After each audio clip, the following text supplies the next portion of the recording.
అడవి మృగాలు ఇతర జంతువులను వేటాడి తమ మనుగడను కొనసాగిస్తాయి. ఈ ప్రక్రియలో బలమైన జంతువులు బతుకుతాయి, బలహీనమైనవి చనిపోతాయి. దీనినే సర్వైవల్ ఆఫ్ ద ఫిట్టెస్ట్ అంటారు. సామ్యవాదులు క్యాపిటలిస్టుల మీద తరచుగా చేసే విమర్శ ఇదే. క్యాపిటలిస్ట్ వ్యవస్థలో ధనవంతులు మరింత స్థితిమంతులు అవుతుంటే బీద ప్రజలు మరింత బీదరికంలోకి వెళ్ళిపోతారని, ధనవంతులు బీద ప్రజలను దోచుకొని తమ ధనార్జన చేస్తారనేది విమర్శ.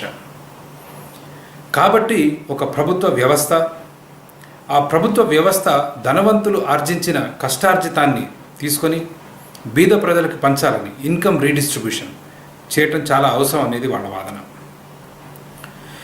అయితే ఒక ఆటవిక వ్యవస్థకి క్యాపిటలిస్ట్ వ్యవస్థకి మధ్యలో చాలా ముఖ్యమైన వ్యత్యాసం ఉంది. ఆటవిక వ్యవస్థలో అడవి మృగాలు ఇతర జంతువులని హింస ద్వారా, చంపటం ద్వారా తమ మనుగడను కొనసాగిస్తే, క్యాపిటలిస్ట్ వ్యవస్థలో మనిషి ఇతర ప్రజల అవసరాలు తీర్చి ధనార్జన చేయటం, తన మనుగడని కొనసాగించడం జరుగుతుంది. ఒకటి హింసాయుత వ్యవస్థ, ఇంకొకటి అహింసాయుత వ్యవస్థ.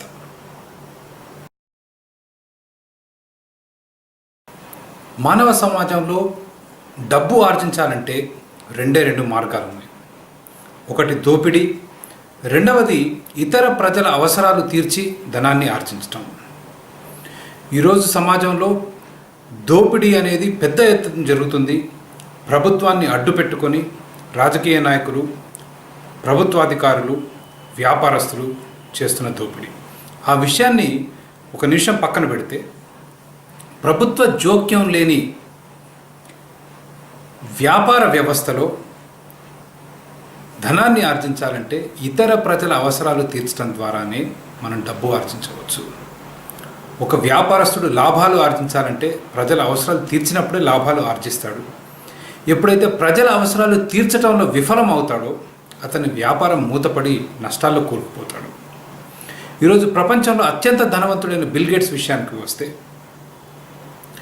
మైక్రోసాఫ్ట్ ద్వారా అత్యంత ఖరీదైన సాఫ్ట్వేర్ని కోట్లాది మంది ప్రజలకి చాలా చవకగా అందించగలిగాడు. గతంలో మీరు గుర్తు తెచ్చుకుంటే, చిన్న వ్యాపారస్తులు తమ లెక్కలు చూసుకోవటానికి కాగితాల మీద, పుస్తకాల మీద రోజుల తరబడి లెక్కలు చేసుకునేవారు. ఈరోజు మైక్రోసాఫ్ట్లో ఉన్న అతి చిన్న సింపుల్ సాఫ్ట్వేర్, మైక్రోసాఫ్ట్ ఎక్సెల్ వంటివి రోజుల తరబడి జరిగే పనిని కొన్ని నిమిషాల వ్యవధిలో చేయగలుగుతున్నాయి. ఇట్లాంటి ఎన్నో సాఫ్ట్వేర్ ఫీచర్స్ ఉన్న మైక్రోసాఫ్ట్ ప్రపంచంలో కోట్లాది మంది ప్రజలకి ఈరోజు ఉపయోగపడుతుంది. దాని మూలంగా ఈరోజు బిల్ గేట్స్ ప్రపంచంలో అత్యంత ధనవంతుడు కాగలిగాడు.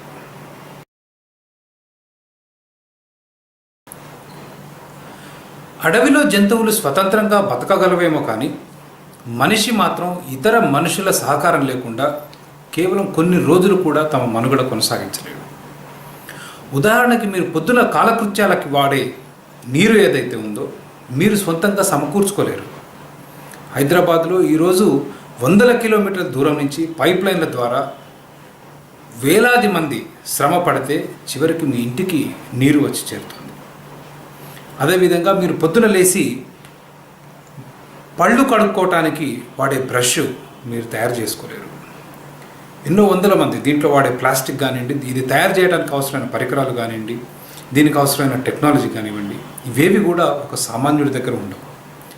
అదేవిధంగా మీరు వాడే పేస్ట్ మీ సొంతంగా మీరు చేసుకోలేరు.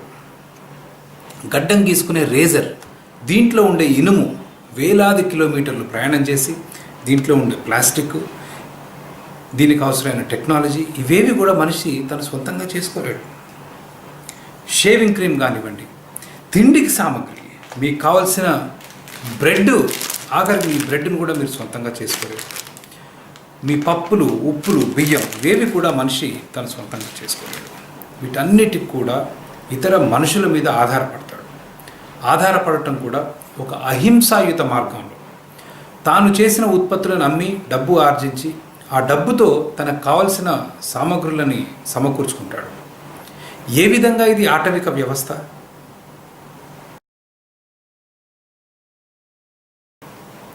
అయితే ఆటవిక వ్యవస్థ అంటే ఏంటి?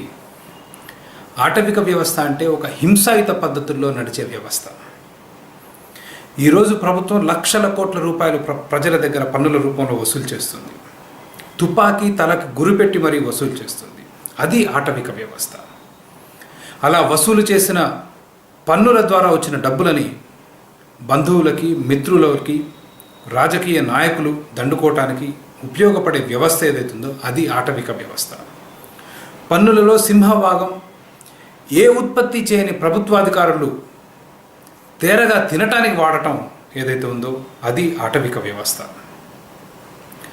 మనం ఉత్పత్తి చేసిన వస్తువులని ఇతర రాష్ట్రంలో కానీ వేరే దేశాలలో కానీ స్వచ్ఛందంగా అమ్ముకోవటానికి, మనకు అవసరమైన వస్తువులని ఇతర దేశాల నుంచి, ఇతర రాష్ట్రాల నుంచి మనం తెచ్చుకోవటానికి అడ్డంకులు పెట్టే ప్రభుత్వ వ్యవస్థ ఏదైతే ఉందో అది ఆటవిక వ్యవస్థ.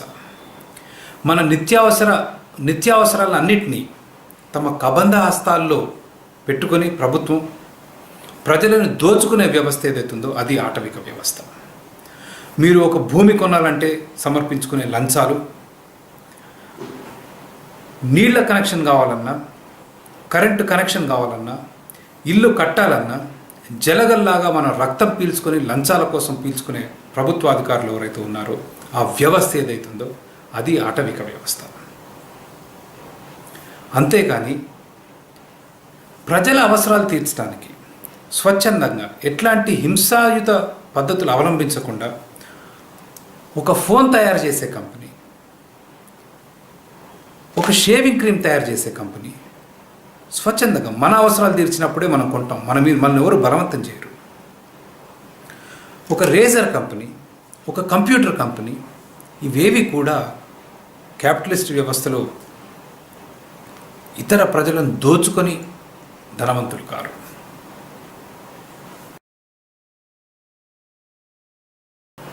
క్యాపిటలిస్ట్ వ్యవస్థ ఆటవిక వ్యవస్థ కాదు. ఇది ఒక అహింసాయుత వ్యవస్థ. ప్రజల అవసరాలు తీర్చినప్పుడే ధనవంతులు అయ్యే అవకాశం ఇచ్చే వ్యవస్థ. ఒక మనిషి చేసే కష్టాన్ని గుర్తించే వ్యవస్థ. బీద ప్రజల అవసరాలు కూడా సమృద్ధిగా వచ్చే ఉత్పత్తుల ద్వారా తీర్చే వ్యవస్థ. ఆరోగ్యకరమైన పోటీ వాతావరణాన్ని సృష్టించి మన సమాజాన్ని ప్రగతి పథంలో నడిపించే వ్యవస్థ. అంతేకాని క్యాపిటలిస్ట్ వ్యవస్థని ఒక ఆటవిక వ్యవస్థగా వర్ణించడం అనేది ఏదైతుందో సమంజసం కాదు.